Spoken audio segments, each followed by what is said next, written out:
Assalamualaikum warahmatullahi wabarakatuh. Ketemu lagi di pelajaran IPA tentang pemantulan dan penyerapan bunyi. Pemantulan bunyi.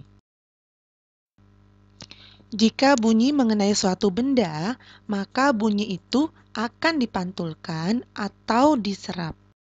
Bunyi dapat dipantulkan jika mengenai benda keras. Contoh bendanya adalah kaca, dinding, seng, batu, dan logam. Penyerapan bunyi. Bunyi dapat diserap jika mengenai benda yang lunak atau berongga seperti karpet, kertas, busa, wol, kain, karet, dan goni. Selanjutnya macam-macam bunyi pantul. Yang pertama, bunyi pantul yang memperkuat bunyi aslinya.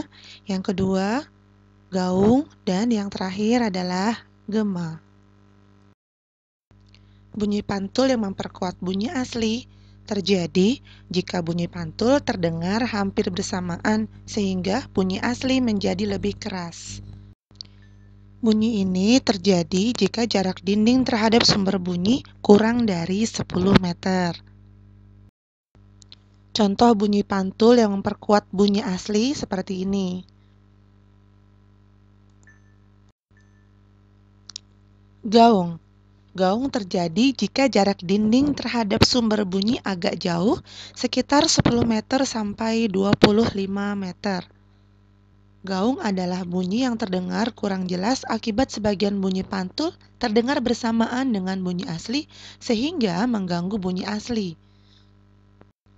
Bagaimana gaung atau kerdam itu bisa terjadi? Gaung terjadi ketika sebagian bunyi pantul terdengar hampir bersamaan dengan bunyi asli, sehingga bunyi aslinya menjadi tidak jelas.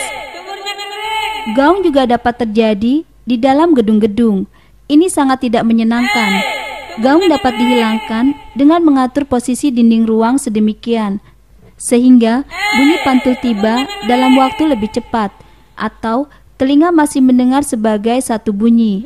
Jika bunyi pantul tiba kurang dari 35 meter sekon dari bunyi asli. Gaung terjadi pada gedung besar yang tertutup, seperti gedung pertemuan, gedung pertunjukan, dan juga gedung bioskop. Biasanya, untuk menghindari gaung, maka akan dipasang peredam di bagian dinding-dindingnya. Gema. Gema dapat terjadi jika jarak dinding pemantul cukup jauh, maka akan terjadi bunyi pantul yang terdengar sesudah bunyi asli diucapkan atau dipancarkan. Gema adalah bunyi pantul yang terdengar setelah bunyi asli. Gema terdengar jelas seperti bunyi asli. Contoh gema dapat terjadi di lereng gunung ataupun di jurang. Mari kita simak penjelasan berikut. Seorang pendaki di salah satu puncak gunung meneriakkan kata-kata tertentu. Aneh, teriakan yang terdengar tidak satu kali, tetapi 2-3 kali secara beruntun, kemudian melemah. Gejala apakah ini? Bunyi kedua yang didengar itu adalah gema. Gema merupakan bunyi pantul yang terdengar setelah bunyi asalnya terdengar lebih dahulu. Ada interval waktu antara terdengarnya bunyi asal dan bunyi pantul. Gema dapat dihasilkan dari pantulan bunyi oleh bangunan, bukit-bukit, dan karang yang cukup jauh. Adanya gema menunjukkan bahwa bunyi memang dipantulkan.